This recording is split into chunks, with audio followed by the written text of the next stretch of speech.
작년 이맘때만 해도 현대차그룹은 그야말로 최악의 위기를 맞고 있었습니다.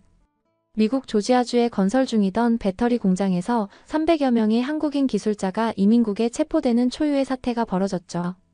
현대차와 LG에너지솔루션의 합작 배터리 공장 건설 현장에서 일하던 최고 수준의 전문가들이 쇠사슬에 묶인 채 구금되는 장면은 전 세계에 충격을 안겼습니다. 트럼프 행정부의 강경한 이민 정책에 희생된 것이었죠. 하지만 불과 1년 만에 상황은 완전히 달라졌습니다. 현대차그룹이 전 세계를 놀라게 하는 극적인 반전을 이뤄낸 것이죠. 그 중심에는 로봇 기술이 있었습니다. 현대차그룹이 2021년 약 1조 원을 투자해 인수한 보스턴 다이내믹스가 드디어 빛을 발하기 시작한 겁니다. 보스턴 다이내믹스는 지난 4년간 1조 원이 넘는 누적 적자를 기록했지만 현대차는 흔들림 없이 투자를 이어왔습니다. 지난해 8월에는 무려 1조 3천억 원 규모의 추가 유상 증자를 단행했죠. 현대차 2,600억 원, 기아 1,600억 원, 현대모비스 1,500억 원을 투자하며 로봇 사업에 대한 강력한 의지를 보여준 겁니다. 그리고 2025년 4월 현대차그룹은 세계를 깜짝 놀라게 할 발표를 했습니다. 보스턴 다이내믹스의 휴머노이드 로봇 스팟, 스트레치, 아틀라스 등을 현대차 미국 공장과 물류센터에 대량 도입하는 계약을 체결한 것이죠. 투입되는 로봇은 수만 대에 달할 것으로 전망됐습니다. 더 놀라운 것은 연간 3만 대 규모의 로봇 전용 공장을 미국에 짓는다는 계획이었습니다.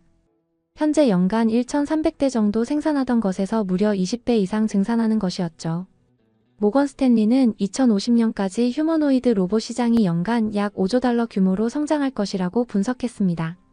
이는 현재 글로벌 자동차 산업의 2배에 육박하는 수준입니다. 보스턴 다이내믹스 최고 경영자 로버트 플래터는 CNBC 인터뷰에서 미국 정부와 국가 로봇 전략을 논의 중이라고 밝혔습니다. 그는 로봇은 미국 제조 경쟁력의 핵심이 될 것이라며 AI 기반 로봇이 생산성 격차를 빠르게 좁혀 미국 제조업의 경쟁력이 재편될 것이라고 강조했죠. 현대차는 조지아 구금 사태로 인한 인력난을 오히려 로봇으로 대체하겠다는 대담한 전략을 세운 겁니다. 작년에 트럼프 대통령이 한국 기술자들이 남아서 미국인을 교육해달라고 요청했던 것을 역으로 이용한 것이죠. 미국 노동자를 채용하는 대신 로봇으로 공장을 돌리겠다는 발상의 전환이었습니다. 이러한 전략은 실적으로도 증명됐습니다. 현대차는 2025년 3분기 매출액이 전년 동기보다 8.8% 증가한 46조 7천억 원을 기록했습니다. 역대 3분기 기준 최대 매출액이었죠. 미국 관세 영향으로 영업이익은 감소했지만 북미 시장의 판매 호조와 우호적인 환율 효과로 매출은 계속 상승했습니다. 특히 친환경차 판매는 전년 동기보다 25% 증가한 25만 2천 대를 기록하며 미래 먹거리를 확실히 다져갔습니다. 그런데 최근 현대차그룹에 더욱 놀라운 기회가 찾아왔습니다. 바로 60조 원 규모의 캐나다 잠수함 수주전에서 현대차가 승부의 핵심 키를 쥐게 된 것이죠. 캐나다 차세대 잠수함 사업은 3,000톤급 디젤 잠수함 12척을 도입하는 프로젝트입니다.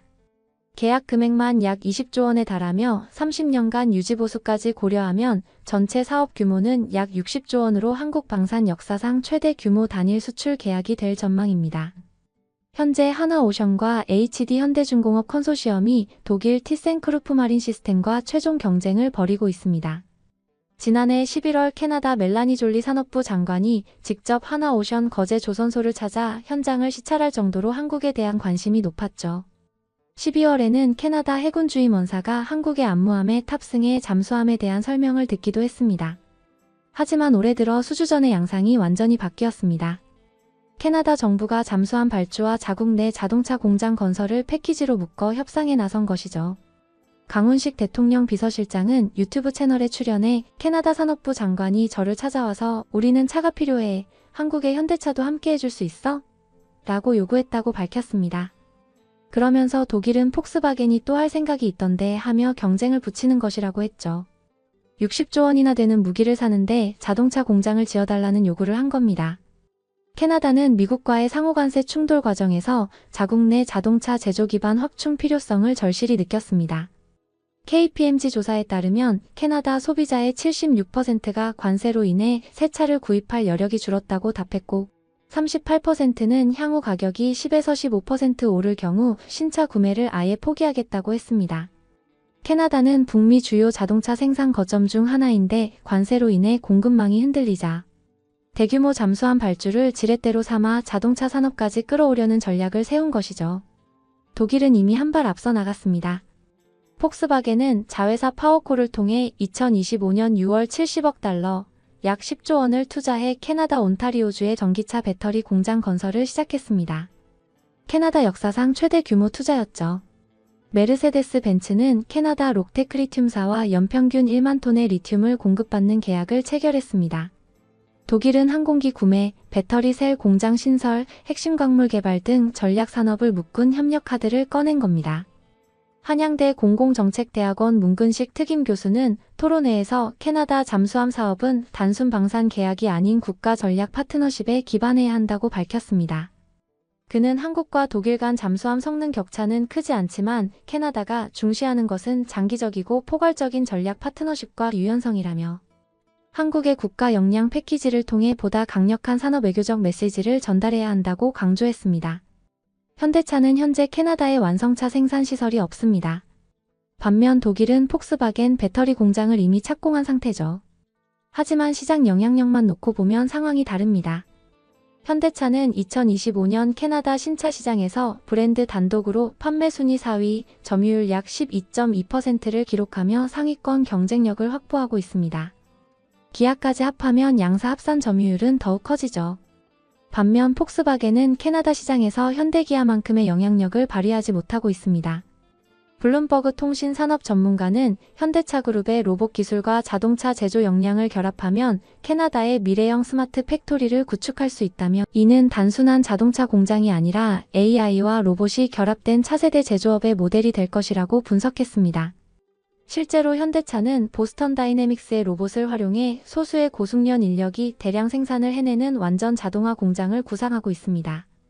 이러한 배경 속에서 정부는 총력전에 나섰습니다.